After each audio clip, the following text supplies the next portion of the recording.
제가 이 표징에 관한 얘기를 시작할 때 요한복음에는 7가지의 표징이 있다고 말씀드렸습니다. 첫 번째 표징이 가나 혼인잔치에서 물로 포도주를 만든 일입니다. 그게 첫 번째 표징이고, 두 번째, 세 번째, 네 번째, 다섯 번째 다 건너뛰었고, 여섯 번째 표징이 나면서부터 시각장애였던 사람을 고친 일, 그게 여섯 번째 표징이라고 해서 지난 2주 동안에 그 표징에 대해서 말씀드렸고, 오늘은 마지막이자 7번째 표징인 죽은 나사로를 살린 일에 대해서 말씀드리겠습니다. 이 표징 7가지의 표징에 대한 이야기는 문학 형식으로 보면 문학 형식이 할 것까지는 없지만 미괄식입니다. 클라이막스가 맨 마지막에 있는 거예요. 그러니까 오늘과 다음 주에 얘기할 7번째 표징이 바로 클라이막스입니다. 죽은 나사로를 살린 이야기. 이게 클라이막스입니다. 근데 표징을 이야기할 때, 표징에 대한 이야기를 시작할 때 제가 말씀드렸는데, 이 표징은 지금 표징이라고 벌어진 사건 그 자체도 중요하지만 그것보다는 그 사건이 가리키는 게 뭐냐, 이게 손가락 같은 거다, 이정표 같은 거다라고 말씀드렸습니다. 이 사건은, 표징적인 사건은 뭔가를 가리키는 겁니다. 정작 하려고 하는 얘기는 이 사건 그 자체가 아니라는 얘기예요. 이걸 유식한 말로 뭐라고 얘기하냐면은 견지망월이라고 합니다. 견지망월이라는 사자성어는 달을 보라고 하는데 달은 보지 않고 달을 보라고 가리키는 손가락만 쳐다본다, 이런 뜻입니다. 바로 이 표징적인 사건이 그런 사건입니다. 손가락에 해당하는 거예요. 이 사건이 가리키는 건 다른 거예요. 그게 달입니다. 근데 그럼 달을 알려면 손가락이 어디를 향하는지를 봐야 되는 거죠. 그래야 손가락 끝을 따라가서 달을 볼 수 있는 겁니다. 그 얘기를 다시 리마인드 하는 뜻에서 말씀드렸고요. 자, 오늘 나사로를 살린 이야기는 16절까지 읽었는데 일부분만 읽은 겁니다. 이 뒤로 계속 이야기가 전개되는데, 이 사건이 가리키는 달을 알려면은 사건 전체를 알아야 됩니다. 오늘 그게 굉장히 길어서 다 읽진 못했고 일부분만 읽은 겁니다. 전체를 살펴볼 필요가 있습니다. 전체의 이야기는 이렇습니다. 베단이라고 하는 곳에, 이건 지명입니다. 동네 이름인데, 베단이라고 하는 곳이 예루살렘으로부터 그렇게 멀리 떨어져 있지 않다고 합니다. 거기에 3남매가 살고 있었어요. 나사로, 마르다, 마리아, 이 3남매가 살고 있었다는 겁니다. 그런데 이 3남매는 이전부터 예수님과 아는 사이라고 얘기해요. 게다가 나사로는, 오늘 사건의 주연급 조연인 나사로는 예수님이 좋아하는 친구라고 소개되어 있어요. 마르다와 마리아도 아마 그랬겠죠. 그런데 이 요한은, 복음서 기자는 이 나사로가 예수님이 좋아하는 친구다, 이렇게 소개하고 있습니다. 그런데 이 나사로가 병이 들었어요. 심각한 병이 걸려서 이 자매가 예수님에게 전가를 한 겁니다. 우리의 오라비인 나사로가 병들었다고 그렇게 알렸습니다. 이 얘기를 들은 예수님이 이렇게 얘기합니다. 이 병은 죽을 병이 아니라 오히려 하나님의 영광을 나타낼 병입니다. 이 병을 통해 하나님의 아들이 영광을 받게 될 겁니다. 이렇게 얘기했다는 거예요. 이 병은 죽을 병이 아닙니다. 오히려 하나님의 영광을 나타낼 병입니다. 굉장히 익숙하죠. 지난 2주의 강론을 귀 기울여 들으신 분은 익숙한 느낌을 받으실 겁니다. 9장에서 시각장애자를 고치실 때 제자들 간에 벌어진 논쟁은 뭐냐면은 이 사람이 죄 때문에 이런 병에 걸렸는데 장애자가 됐는데 이 장애를 갖게 된 게 이 본인의 죄 때문이냐 아니면 부모의 죄 때문이냐, 이걸 가지고 논란이 벌어진 거였고, 그때 예수님이 뭐라고 얘기하셨냐면 부모의 죄도 아니고 당사자의 죄도 아니다. 다만 하나님의 놀라운 일이 드러나게 하심이다, 뭐 이런 뜻으로 얘기했어요. 근데 보통은 사람들이 이렇게 해석한다 그랬죠.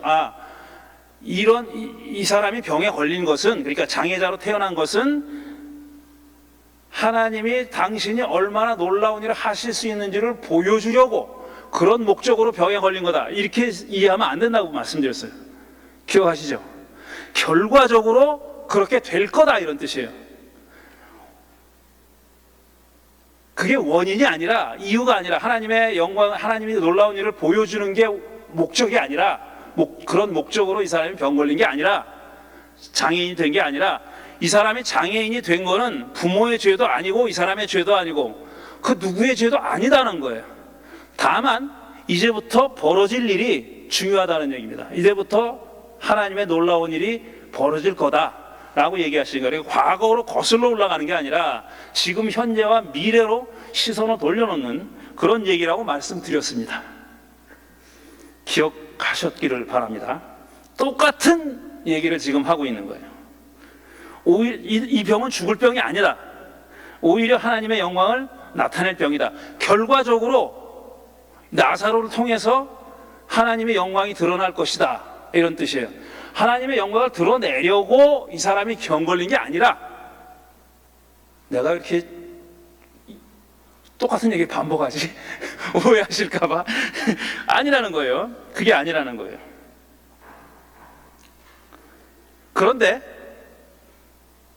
그럼 빨리 가서 고쳐줘야 될 거 아니에요. 그런데 예수님이 즉시 나사로가 병들었다는 말을 듣고 즉시 나사로에게 간 게 아니라 이틀 동안 머물렀다 그랬어요. 계셨던 곳에 이틀 동안 더 민기적 거린 겁니다. 의도가 분명히 있는 거죠. 병 걸렸다는 얘기를 듣고 빨리 가서 뭔가 조치를 취해야 되는데 그거 안 하고 계속 이틀을 그냥 거기 계시더라, 이겁니다. 그러니까 제자들이 뭐라고 얘기하냐면은, 제자들은 또 거기 가지 마십시오, 위험합니다, 이렇게 얘기해요. 왜 그러냐 하면은 그 10장에 바로 앞장에서 이 유대 사람들이 예수님을 돌로 쳐 죽이려고 그랬어요. 근데 빠져나와 가지고 지금 11장을 건너온 거예요. 그 10장에 예수님과 그 제자들을 돌로 쳐 죽이려고 하는 얘기가 있으니까 제자들이 그렇게 얘기한 겁니다. 거기 가면 위험합니다, 이렇게 얘기한 겁니다. 그런데 예수님은 그런 얘기는 아랑곳하지 않고 9장에서와 같이, 이것도 9장에서와 똑같이 맥락에도 안 맞는 수수께끼 같은 말씀을 하십니다. 낮은 12시간 아닙니까? 사람이 낮에 걸어 다니면 부딪혀 넘어질 일이 없습니다. 이 세상의 빛을 보기 때문입니다. 그런데 사람이 밤에 걸어 다니면 부딪혀 넘어집니다. 빛이 그 사람 안에 없기 때문입니다, 이랬어요. 너무나 당연한 얘기예요. 낮에 걸어 다니면 넘어질 일이 없다, 화나니까. 근데 밤에 걸어 다니면 넘어질 수 있다, 이게 무슨 뚱딴지 같은 얘기예요. 지금 사람이 병 걸려서 빨리 좀 와서 도와달라고 SOS를 쳤는데, 긴급한 그 전가를 보냈는데 이틀이나 머무르면서, 안 가고 머무르면서 하신다는 말씀이 이런 맥락에도 안 닿는 이상한 말씀을 하신 거예요. 게다가 또 이상한 게 뭐냐면은, 또 한 가지 더 이상한 거는 세상의 빛을 보기 때문입니다. 부딪혀 넘어질 일이 없습니다. 왜냐? 세상의 빛을 보기 때문입니다. 그런데 사람이 밤에 걸어 다니면 부딪혀 넘어집니다. 여기까지는 문제가 없어요. 그런데 빛이 그 사람 안에 없기 때문입니다, 그랬어요. 원문 그대로예요. 빛이 외부에 있는 게 아니라 빛이 그 사람 안에 없기 때문에 어두운 거고, 그래서 그 자는 걸려 넘어진다, 이거예요. 말이 안 되죠. 빛이 바깥에 있는 건데 지금 예수님은 빛이 그 사람 안에 없기 때문에 이 사람은 넘어진다. 그 사람은 어둠이다, 이런 얘기예요. 어둠이라는 게 외부의 조건이 아니라 자기가 가지고 있는 어떤 성격이나 이런 거를 말하는 것처럼 보여요. 9장에서는 또 뭐라 그랬는 줄 아십니까? 9장에서는 기억을 하리라고 기대하지 않습니다. 9장에서는 뭐라 그랬냐면, 낮 동안에는 내가 아버지의 일을 해야 됩니다. 굉장히 비슷하게 얘기해요. 낮 동안에는 내가 아버지의 일을 해야 된다. 밤이 오면은 하지만 일을 하지 못한다. 이렇게 얘기해요. 그때도 시각 장애인을 고치는 일이랑 그 다음에 그게 누구 죄 때문이냐 하는 얘기랑은 논쟁하고는 아무 상관도 없는 얘기예요. 뚱딴지 같은 얘기를 그때 하셨는데, 이 9장과 11장의 공통점은 뭐냐면 빛과 어둠이잖아요. 낮과 밤, 빛과 어둠, 이걸 대조시키고 있다는 점에서는 똑같습니다. 똑같아요. 이런 뜬금없는 얘기를 하신 다음에 또 뭐라 그러시냐면은, 예수님은 나사로가 잠들었다 그래요.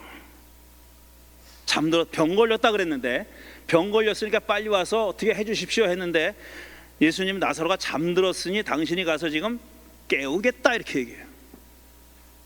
깨우겠다. 그러니까 제자들이 또 그 말을 문자 그대로, 글자 그대로 받아들였습니다. 나사로가 지금 잠자는 모양이다, 깨우면 되겠다 라고 얘기했다는 거예요. 이것도 말이 안 돼요. 이 마르다 마리아가 보낸 전갈은 뭡니까? 우리 오라비가 지금 아픕니다잖아요. 아프다고, 병들었다고 빨리 와서 도와달라 그랬는데 예수님은 거기다 잔다 그랬단 말이에요. 또 제자들은 또 자나보다, 깨우면 되나보다 이렇게 생각했다는 거예요. 그러니까 예수님이 좀 답답하셨던 것 같아요. 이렇게 말씀하십니다. 나사로는 죽었어요. 이렇게 얘기합니다. 죽었다고. 그러나 내가 거기에 없었던 것을, 그 죽는 그 현장에 없었던 것을 그대들 때문에 기뻐합니다. 다행입니다. 내가 그 자리에 없기를 다행입니다. 이런 뜻이에요. 이렇게 해서 그대들이 믿게 될 테니까요, 이제 나사로한테로 갑시다 이래요. 드디어 엉덩이를 일으키신 겁니다. 이틀 동안 지체하다가 드디어 나사로에게 가기로 한 겁니다. 뭔지는 모르지만 분명히 어떤 특별한 의도를 가지고 이렇게 행동하시는 거라는 것은 짐작할 수 있죠. 그렇게 하니까 도마라고, 우리가 의심 많은 도마라고 하는 그 도마, 지금 우리가 읽은 성경에는 토마스라고 그렇게 돼 있지, 영어식으로 돼 있는데, 도마가 뭐라고 얘기하냐면, 갑시다 우리도요, 주님과 함께 죽으려요. 이렇게 갑시다 우리도 같이 죽읍시다 이렇게 얘기한 거예요. 왜 이렇게 얘기했냐?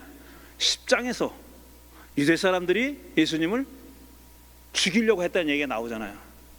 그래서 만류했지 않습니까? 거기 가면 안 됩니다. 선생님이 좋아하는 친구의 나사로가 병들었다고 하지만 거기 갔다가 어떤 일을, 봉변을 당할지 모릅니다. 가지 마십시오라는 뜻을 가지고 있었던 거죠.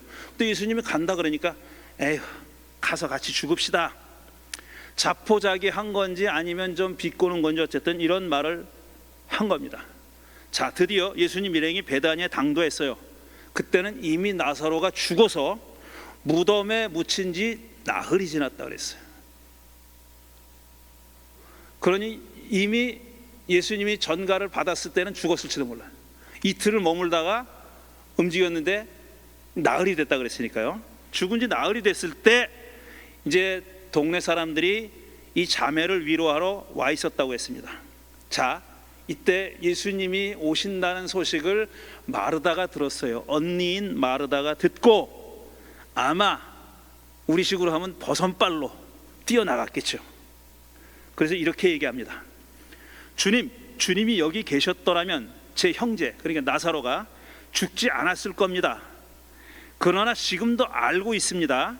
주님이 하나님께 달라고 하시는 것은 무엇이든 하나님이 주실 것을요. 이렇게 얘기해요. 만일 주님이 여기 계셨더라면 나사로가 죽지 않았을 겁니다. 그렇지만 지금이라도 뭔가를 하실 의향이 있으면 하나님이 그걸 다 들어주실 거예요 라고 얘기한 겁니다. 그러니까 마르다는 예수님이 뭐 하려고만 하면 나사로를 살릴 수 있다고 믿어서 이 말을 했을까요? 아니면 지푸라기라도 잡는 심정으로 그랬을까요?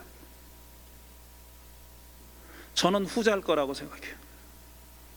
정말 예수님이 오셨으니까 이제 죽은 우리 오빠도 살릴 수 있을 거야 라고 확실하게 믿고 얘기했다기보다는 섭섭하고 아쉽고 막 그렇죠. 좀 일찍 왔으면은, 예수님이 좀 일찍 왔으면은 내 오라비가 안 죽었을 텐데 이렇게 왜 늑장 부리고 늦게 오셔가지고 이 지경이 됐습니다. 그렇지만 어떻게 좀 해봐 주세요. 뭐라도 좀 해봐 주세요. 그런 뜻으로 얘기했다고 저는 읽힙니다. 그러자 예수님이 뭐라고 얘기하냐면 그대 형제가 살아 일어날 겁니다. 이렇게 얘기해요. 그대 형제가, 아니 나사로가 살아서 일어날 겁니다. 이렇게 얘기해요. 이 살아 일어날 겁니다 라는 말은 의역입니다. 우리말이 좀 부드럽게 얘기하려고 의역한 건데, 원래 그리스어는 동사 하나예요. 딱 하나로 이루어졌는데 그 동사의 뜻은 영어로 얘기하면 arise, 일어나다. 그러니까 그대의 형제가 일어날 겁니다 이렇게 얘기한 거예요. 일어날 겁니다. 이렇게 아주 암시적인 말씀을 하신 거예요. 일어난다, 죽었다가 살아난다 이런 말 없이 그냥 일어날 거라고. 그러니까 예수님이 잠들었다 그랬잖아요. 잠들었다고 하신 말씀과 일맥상통하는 말입니다. 이제 내가 깨울 테니까 그가 일어날 거다, 기지개 키면서 일어날 거다, 이런 식으로 얘기한 거예요. 그러자 마리아가 또 뭐라고 얘기하냐면 저도 알고 있습니다. 일어날 거라고 알고 있습니다 라고 얘기한 거예요. 마지막 날 부활 때에는 그가 살아날 겁니다 이렇게 얘기해요. 그러니까 이 마르다가 기대하는 거는 뭐냐, 지금 예수님이 자기 오라비를, 시신이 돼 누워있는 자기 오라비를 일으켜 세울 거다라고 믿지 않아요. 그렇게는 믿지 않아요. 그 대신 이 마르다를 포함한 유대인들이 가지고 있었던 부활에 관한 신앙을 피력한 겁니다. 유대인들이, 당시에 유대인들이, 예수님 시대의 유대인들이 가지고 있었던 부활 신앙을 표명한 거예요. 그게 뭐냐면 마지막 날 부활 때에는, 그러니까 마지막 날에는 부활한다 이겁니다. 엔드 오브 히스토리에는, 역사의 마지막 날에는 부활할 거다. 그때는 우리 오라비도 일어날 거를 내가 믿습니다 이렇게 얘기한 거예요. 여기서 약간 설명이 필요합니다.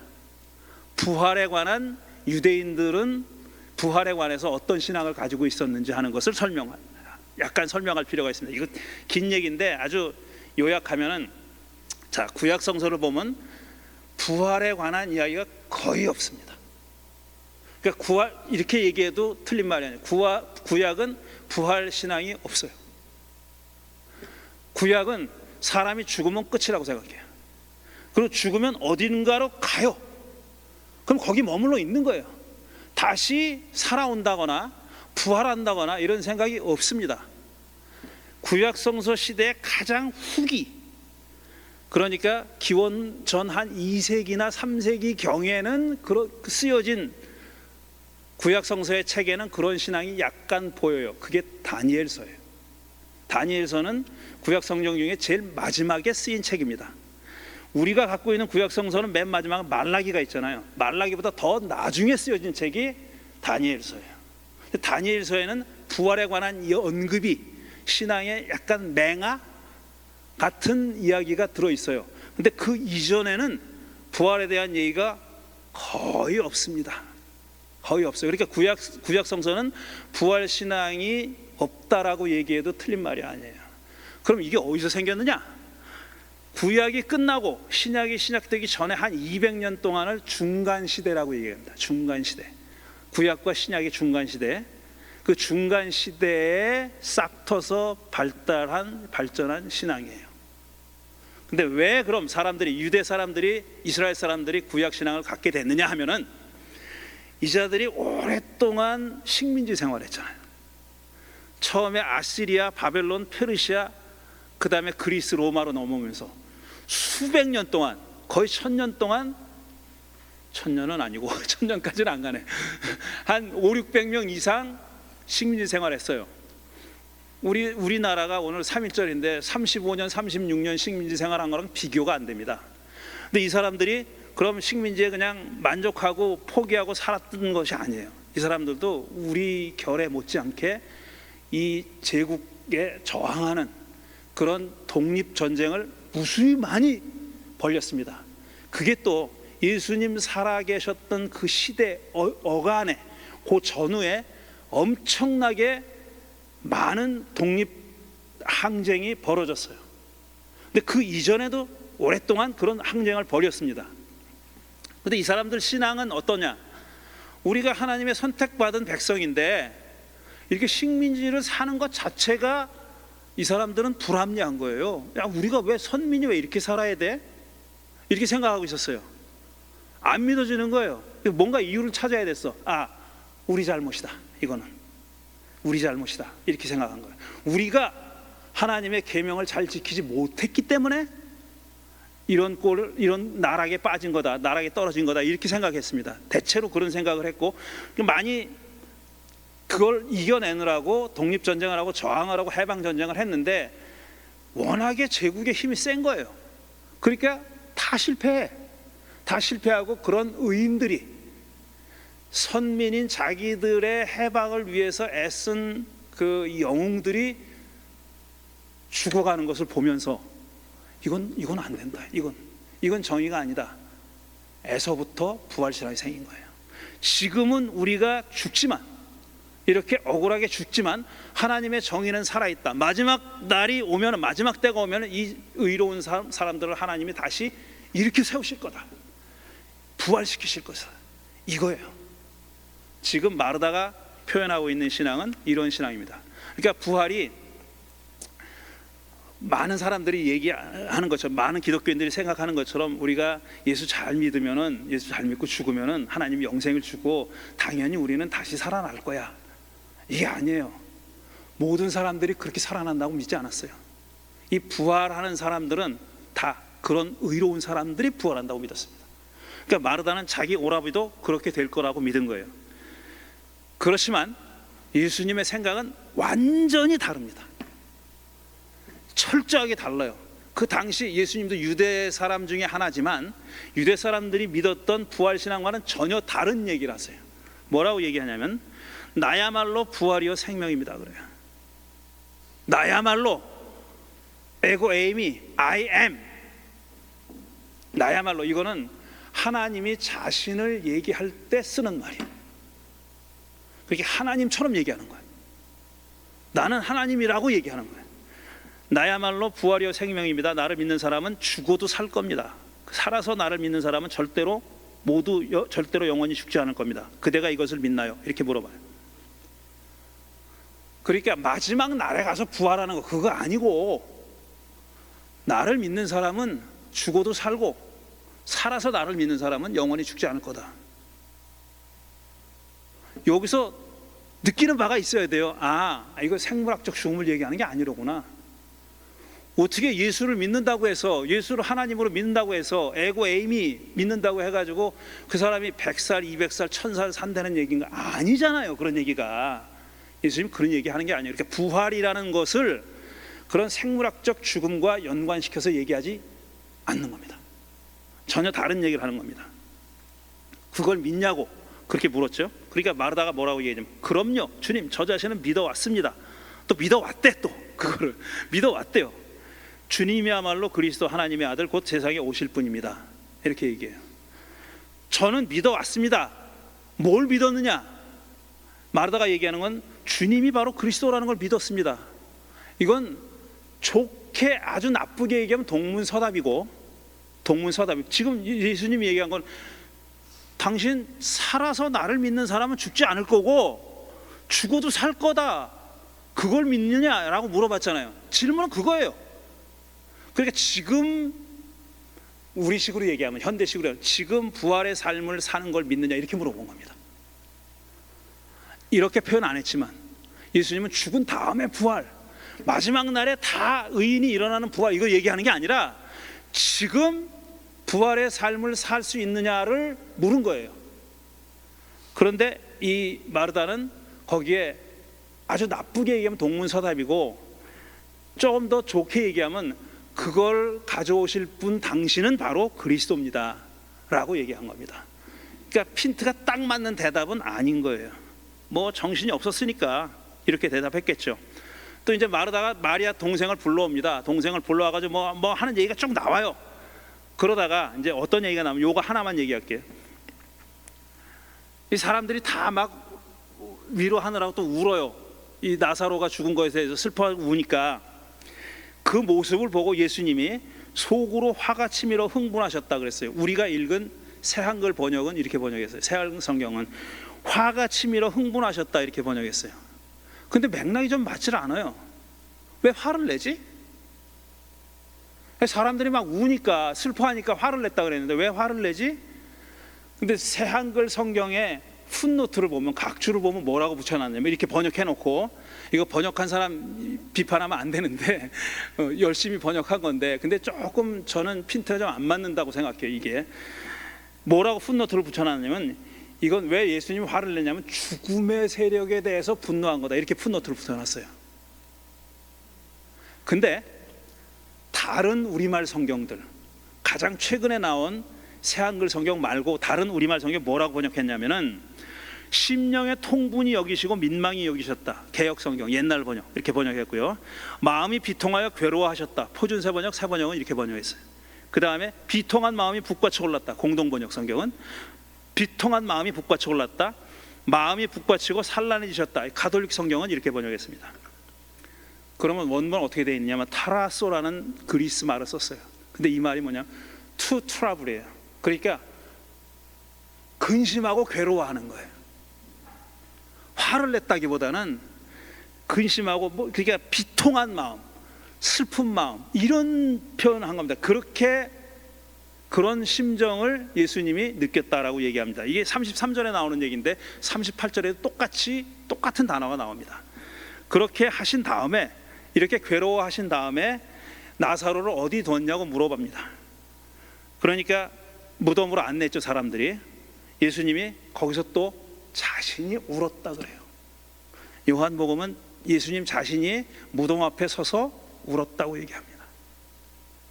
이 울음의 의미가 뭔지는 모르겠어요. 어쨌든 울었다고 예수님이 그렇게 우시니까 사람들이 뭐라고 얘기하냐면, 보세요, 예수님이 그를 얼마나 좋아하셨는지 보십시오. 오죽하면 저렇게 우시겠습니까? 이거예요.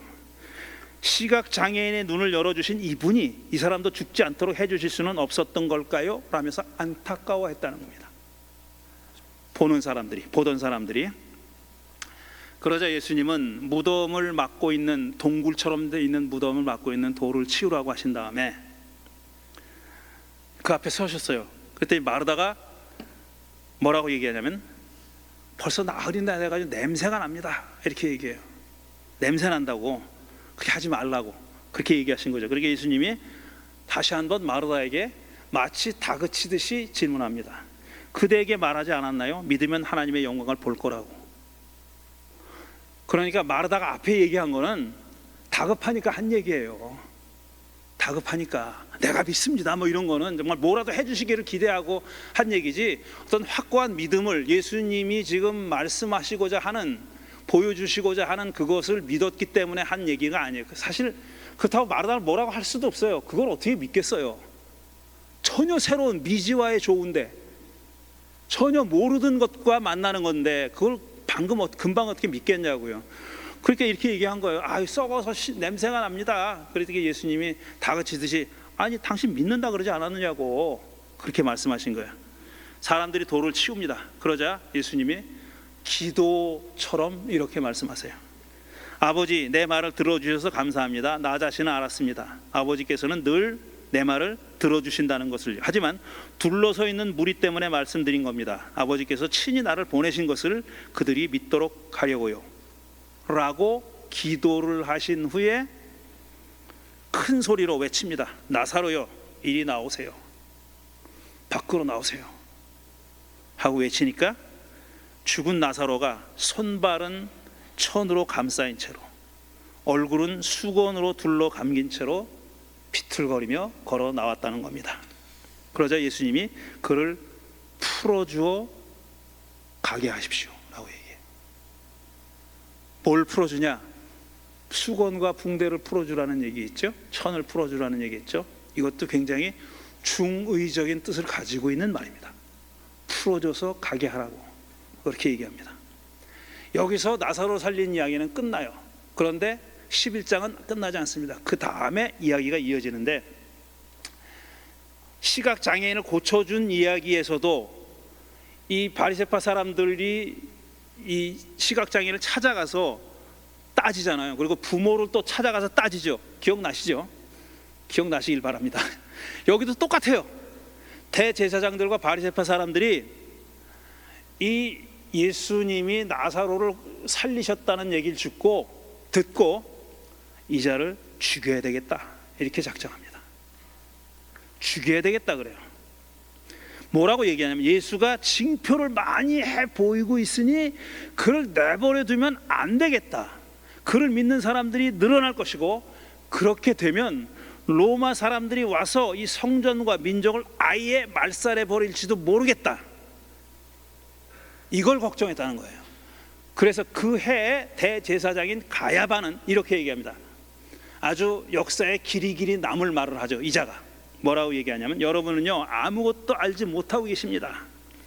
한 사람이 백성을 위하여 죽고 민족 전체가 망하지 않는 것이 여러분에게 이득이라고 생각하지 않습니까? 우리가 다 살려면 이자를 죽여야 됩니다. 이렇게 얘기한 거예요. 이자를 가만 놔뒀다가는 로마 사람들이 와가지고 우리 성전을 다 파괴시킬 것이고 우리 민족을 다 멸망시켜 버릴 겁니다. 이렇게 얘기한 거예요.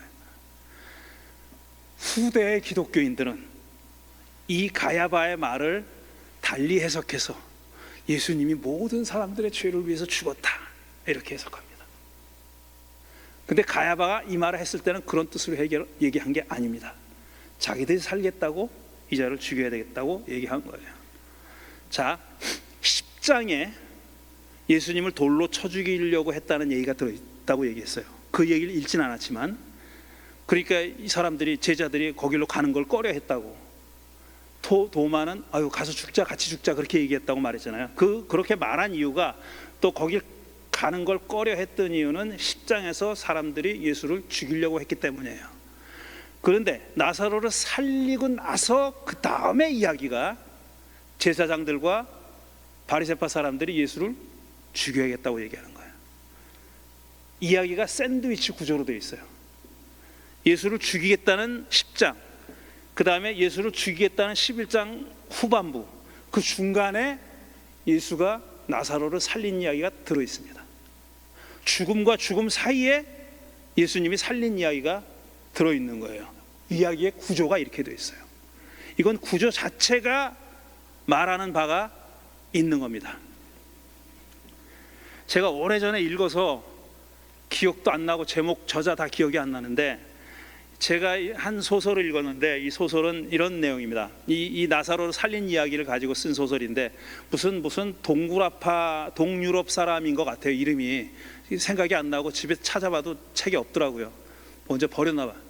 그런데 무슨 얘기냐면, 예수님이 나사로를 살렸어요. 그러니까 나사로 살아났어요. 그러니까 그 시각장애자한테 온 것처럼 바리새파 사람들이 이 사람한테 온 거예요. 너 진짜 사는 거 맞아? 너 죽었다가 살아난 거 맞아? 막 따지고 물어요. 그러니까 나 맞다고, 시각장애자처럼 나 나사로 맞고 나 죽었었다고 그렇게 얘기하니까 바리새파 사람들이 뭐라 그러냐면, 이놈이 죽어야 되네.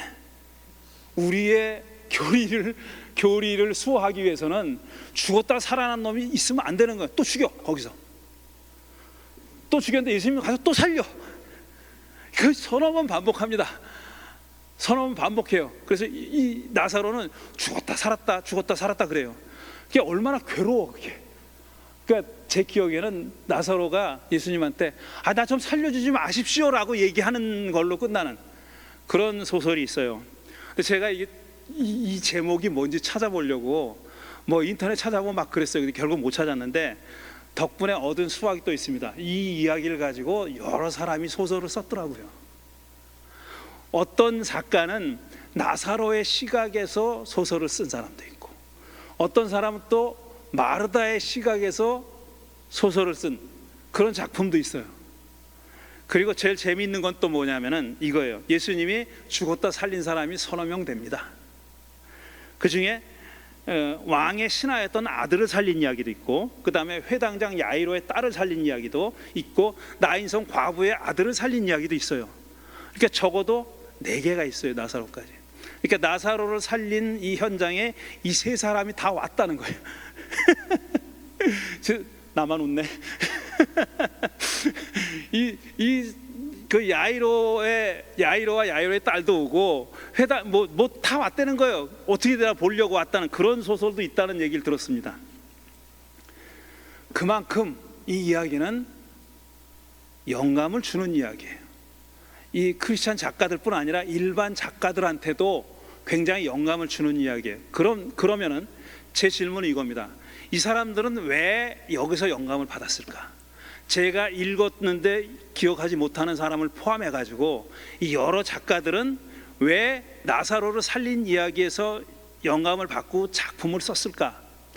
이 사람들은 이 이야기에서 그냥 한 사람이 생물학적인 죽음을 살았다가 생물학적인 죽음을 죽었다가 그 다음에 다시 살아났다, 소생했다는 것에 관점이 있는 게 아니에요. 그게 중요하다고 생각해서 이 글을 쓴 게 아닙니다.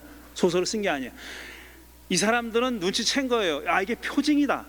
뭔가를 말하려고 하는 바는 따로 있고, 이 사건은 단지 그 말하려고 하는 바를 가리키려고, 글로 가라고 이렇게 손가락으로 향하는 이야기이기 때문에 이 사람들이 소설을 쓴 거예요. 사실 생각해 보십시오. 우리 기나긴 인간의 역사에서 나사로가 죽었다 살아났다, 어쩌라고? 그 다음에 그 사람이 몇 년 살았지는 모르지만 죽었어요. 나사로가 천년 만년 산 게 아니라고, 죽었다고요. 근데 그렇다면은 예수님이 나사로를 살리셨다고 하는 이 사건이 그 자체가 메시지를 가지고 있는 사건이 아니라고 얘기하는 거죠. 그게 뭐냐? 뭘 이 나사로 사건이 가리키는 다리, 손가락이 가리키는 게 뭐냐? 그건 이제 다음 주에 얘기하는 거예요. 또 엄청 길겠네.